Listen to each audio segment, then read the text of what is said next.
are Locked On Big 12, your daily podcast on the Big 12 Conference, part of the Locked On Podcast Network, your team every day. Hello, everybody. Josh Neighbors here, Locked On Big 12 Podcast. Today, it is January 10th, 2022, and our show is brought to you all by our friends at Sonos. For an immersive sound experience, check out Sonos today. They've got a whole lot to offer there. Once again, just Google Sonos or search it wherever. You guys will find their website and all of the wonderful sound devices that they have. On today's show, pretty important day, obviously the national championship happening, but we're going to talk about NFL Black Monday, and with all the coaching firings, could there be potential candidates for NFL jobs amongst Big 12 teams / future Big 12 teams, and who else in the college ranks could be on their way to the NFL? Also, take a look at some of the latest transfer news, and then we'll wrap up with some hoops talk. We wanted to get to hoops a bit earlier, but with all the football news, we got to put a bow on the football season first. We can really dive into hoops all the way, but we'll have a little bit of hoops today at the end of the show. All right, let's get to it. All right, not video form today, although this is a video being posted on YouTube in addition to our normal places. But today's show, I'm dealing with a dog that has had an upset stomach, so we're just going to watch him carefully. That's why we're not doing a video. We're watching the dog, trying to make sure nothing goes wrong with him. Don't want to interrupt the video as well. The editing could be a little bit extra sometimes. We're just going to post the audio version in video form on YouTube. But yeah, it's been a busy sports weekend with the Big 12 hoops, with the NFL coach firings. But let's start today with some of the most recent transfer news, and some of it came to us today, and things have been developing pretty substantially. But Jaxson Dart has entered the transfer portal. He is the USC quarterback, or at least was, kind of taking over for Kedon Slovis later on in the year.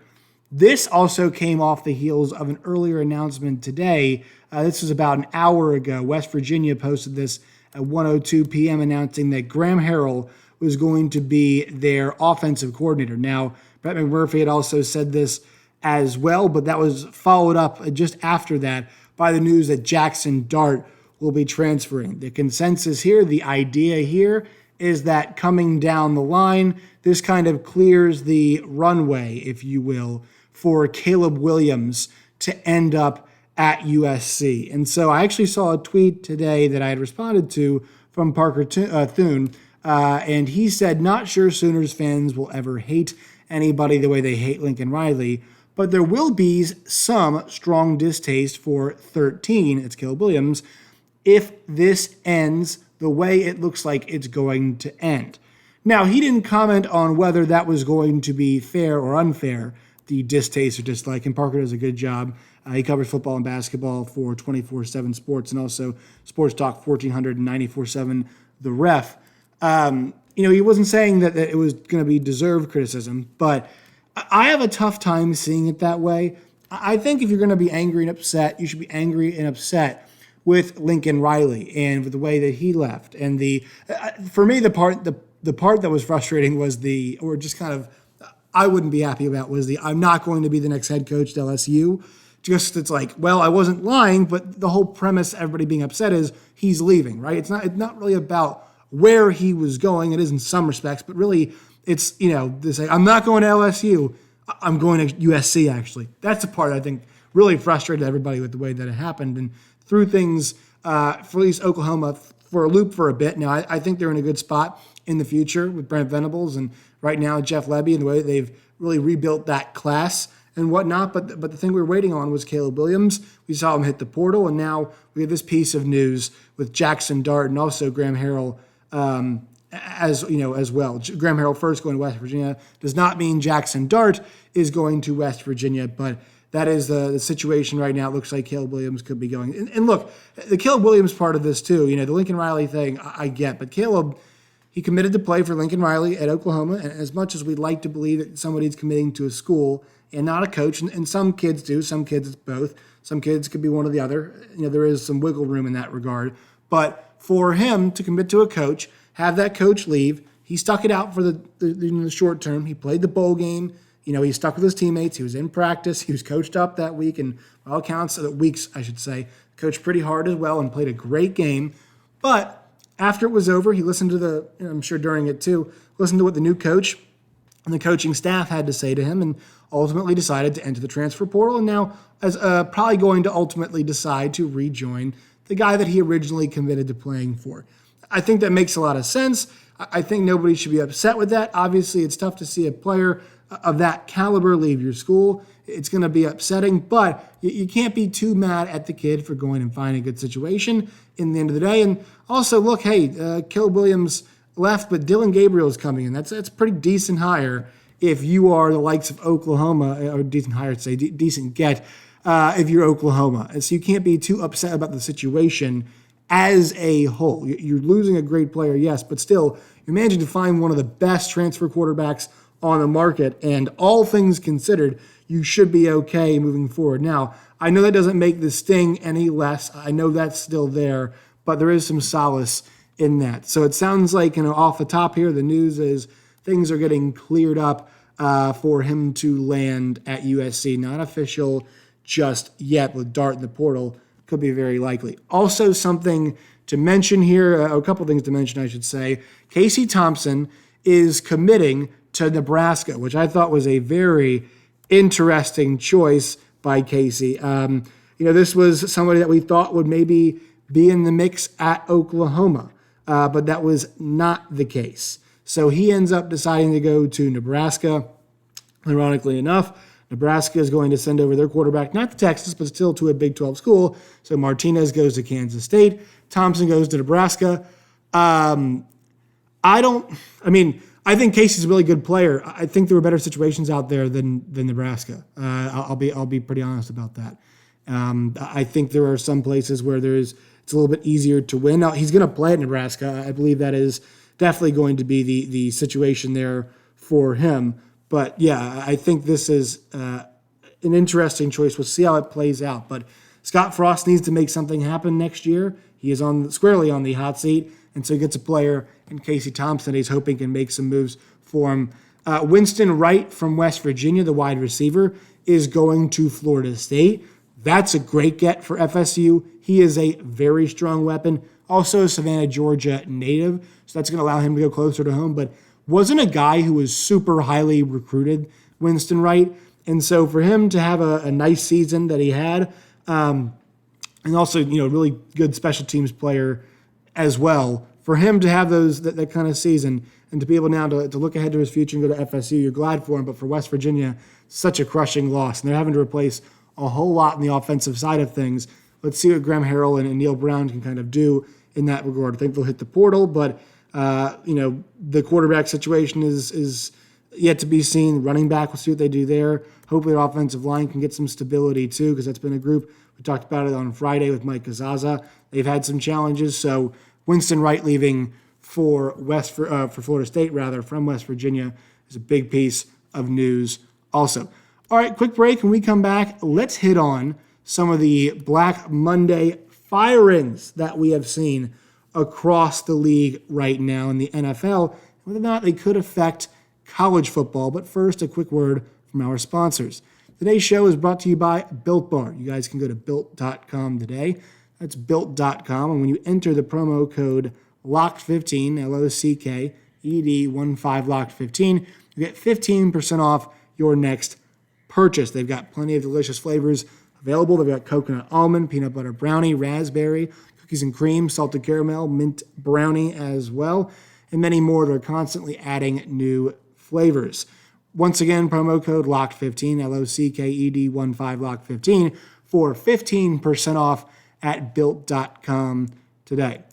All right, so it is Black Monday in the NFL. That means that they fire coaches on this day. Some coaches have been fired before, like our good friend Urban Meyer. The teams that made the moves today: the Bears have released Matt Nagy. The Vikings are firing Mike Zimmer and also their GM as well. And then the Dolphins are they have fired Brian Flores, which was the most shocking move of them all. It appears Flores is going to be a top candidate for several jobs, but there has to be some looking at the college ranks to think about the guys that might be on their way to the next level. Now, the first name that's come to mind as of late has got to be Jim Harbaugh. He is the one that people have been talking about the most just because the rumor came up recently about, hey, is there any chance that he would like to go to the next level, right? Is there any, there's some thought that he'd like to. He's put it out there. He got over the hump this year at Michigan and then got to see maybe how big that gap, and we should call it a gap, it is a chasm between the likes of Michigan and a Georgia, or maybe even in Alabama if they play, we don't know, how big that gap actually might be. And so he might say, all right, I've kind of done what I can do. It'd take a lot longer to build this thing to a national title winner. But, this may be the moment where he takes off. Now, it also could be the moment where he decides to, get some money back, and especially some of the money that he lost last season after he took that pay cut. But I think he is going to be in consideration for sure. Ryan Day is going to be in consideration for sure. Reuniting him with Justin Fields, it feels like it's something that's possible, especially with the Bears. So those are a couple names that you're going to see from the college ranks that will be listed. Also, I think we're going to see Matt Campbell's name out there. He was offered 2 NFL jobs, I should say, last season. Turned them both down. This feels like it's the right time. Although he's got no NFL head coaching experience, this could be the right time for him to consider moving on right now. But I don't. This feels less likely this season than it did last year. I really felt like there was a good chance that he was going to move on last season, but I don't know. David Shaw always gets his name tossed in there. And then somebody else, Luke Fickell, is somebody to look at. But Luke Fickell, much like Matt Campbell, does not have any NFL experience. And I think for a lot of the jobs involving teams, involving some of the teams, it feels like the NFL type hire could be a bit safer.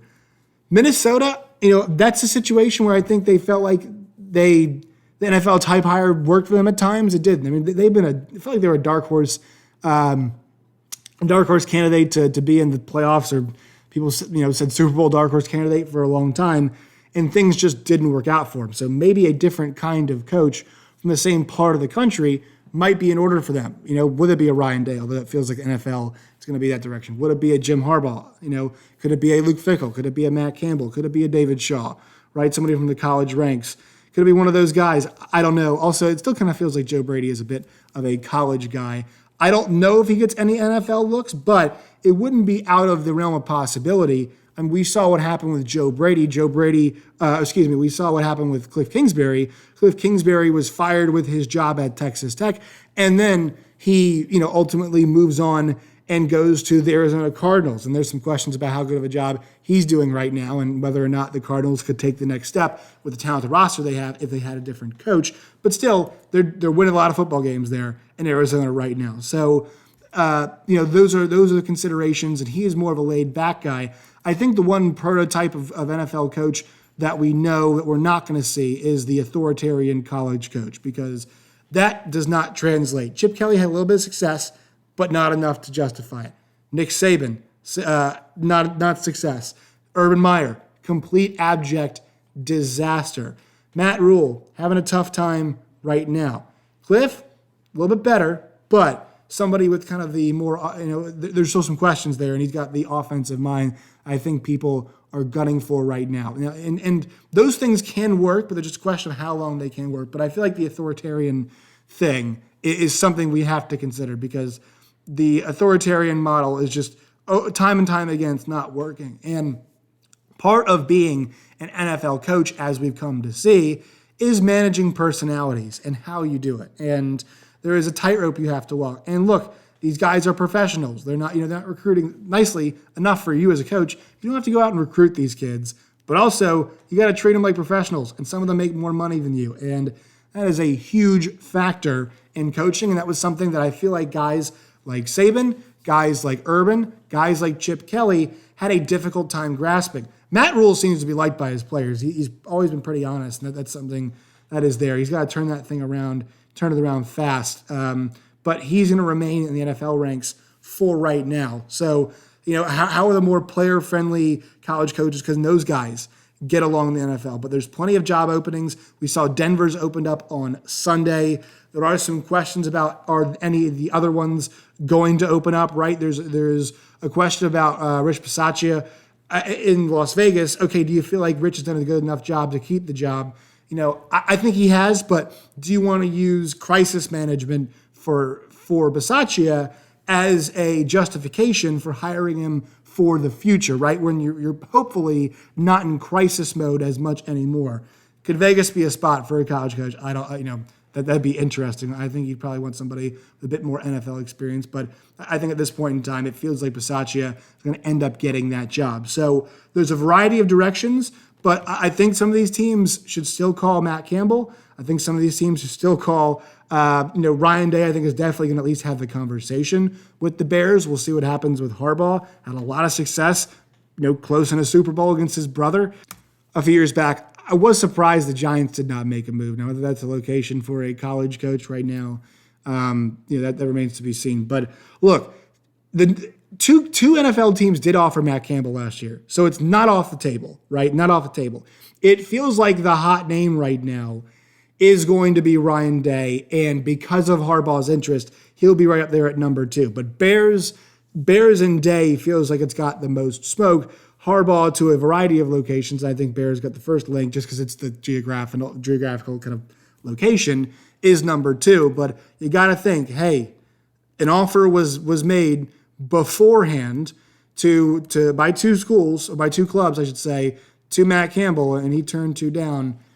Will there be a second helping? And also, I don't think the 7-5 takes any shine off him as a candidate. Like, I think the idea of developing talent, getting the most out of your guys, is something that is what people find attractive. They find attractive that he's a younger guy, that he is a very passionate guy. He's like this mixture of, doesn't really freak out in the press conferences. He's not Dabo Swinney in press conferences, but he is very animated on the field, a very intelligent guy in the press conferences, very animated and can really get after it on the field sometimes. So kind of in between, has the excitement, I would say, in the right place, if you're looking to put it that way. But yeah, they will be candidates. And Luke Fickell's way down the list. I think he's still sticking at Cincinnati for right now.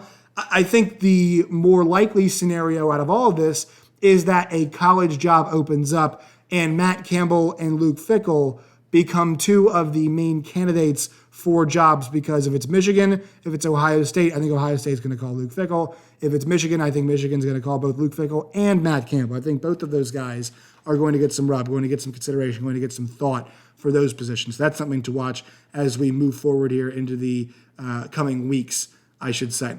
All right, one more break from our sponsors and a look back very quickly on this weekend in Big 12 hoops.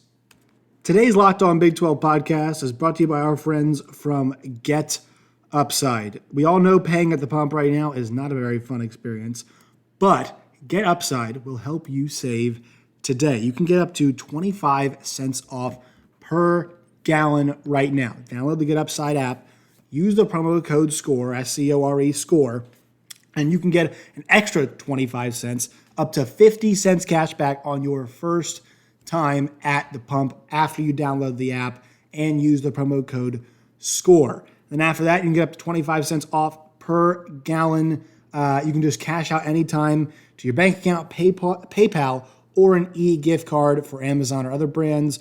Just download the free Get Upside app and use the promo code SCORE, SCORE, to get up to 50 cents per gallon cash back on your first tank. That's promo code SCORE with Get Upside today. All right, so it was a busy weekend in Big 12 hoops. We had 5 games going on, and 4 schools, I should say, were on the road that were top 15 teams across the conference, and a few of them got upset. Let's start with the number 1 team in the country, Baylor. It was dicey there for a little bit, but they ended up pulling away. Their quality continues to show. They go on the road and shoot 53% from the floor, 48 from 3. Flagler goes 8 for 13, 6 of 10 from deep with 22 points. James Akinjo goes for 22 and 8. He continues to be the engine that makes things go, and LJ Cryer has 15 points as well for the Baylor Bears. I thought it was a pretty good fight from TCU. They're just not there yet. Mike Miles puts up 26 and 5, but it was a good effort. They were keeping this thing close. Baylor just kind of pulled away later on in the game, but I think it was a good sign for TCU. They got to make sure this result doesn't knock off their momentum.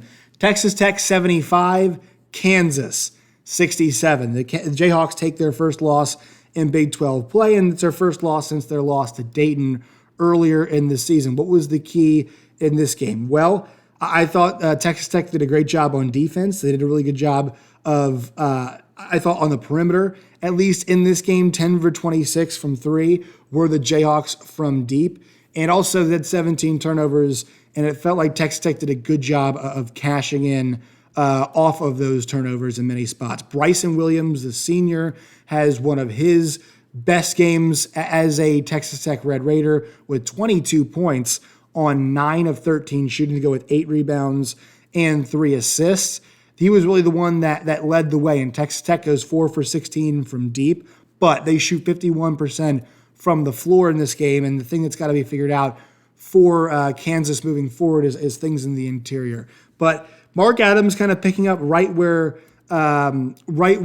Chris Beard left off in terms of getting transfers. I mean, getting a guy in Bryson Williams who spent 2 years at Fresno, 2 years at UTEP, and then bringing him in, and he's having a huge impact. And I thought this was a win that Texas Tech really actually needed to have, because if you look through their early season schedule, they have had some success, but they have not had success against the really good teams on their schedule. Wins against UNF, Grambling, Prairie View, Incarnate Word, Omaha, Lamar. Losses to Providence, which is a very good team, only by 4. They get the win against Tennessee in a really awful game. So there's your kind of quality win from the non-con. Then win over Arkansas State, a loss against Gonzaga, which didn't feel that close. Wins against Eastern Washington and Alabama State. They had the game against Oklahoma State, PPD. But they take that loss against Iowa State, too, right after that. And so you're saying, all right, in their games against what are now top 25 opponents, Providence is top 25 now, Tennessee, Gonzaga, and Iowa State, they were 1-3 going into the game. They come out of this, it's another good win for them. So Mark Adams' group showing some mocks, showing some poise, and also showing that United Supermarkets Arena is going to continue to be a difficult place to come in and win basketball games this season. This happened later on in the evening. Oklahoma 79, Iowa State 66. There were a whole lot of runs in this game. This was just fun basketball, teams putting together runs, but I think this is the problem for Iowa State. Now they're 13-2, they're 1-2 in the conference. They've had difficult games so far. They've had to play Texas Tech, Baylor, and Oklahoma on the road. They hung tough in this game, but Oklahoma got it going late. They really are growing as this season has begun. You can tell they're playing better together, and this is a group with a new coach. They've got holdovers from last year in Jalen Hill and then Elijah Harkless and Emoja Gibson. But then you bring in guys like Jordan Goldwire, and you bring in guys like Tanner Groves and the other Groves brother as well. And so you got to make these things go together. One of the benefits Porter Moser had a lot of the time when he was at Loyola Chicago was that there was a bit more continuity with those mid-major teams. And some of those guys lose some of your better players oftentimes in those teams, but he did have a lot of continuity. It felt like guys who knew how to play together, and that was one of his. It was one of his benefits, the things that he benefited from. But that being said, you can't take away the job that he's done so far this season in making these guys mesh, and he's showing what a quality coach he is. I think T.J. Otzelberger and Iowa State will be fine. I just think they had a really difficult start to the schedule. I think that's the big thing for them. But this is a great win for Oklahoma, and we got the latest rankings today for college hoops. It just came out a couple hours before I'm recording this, and Oklahoma right now is right at 26. They're not in the top 25 yet, but they are the team that's receiving the most votes that is not in the top 25. So I think it's safe to say we're going to see the Sooners make their way into the top 25 here before too long.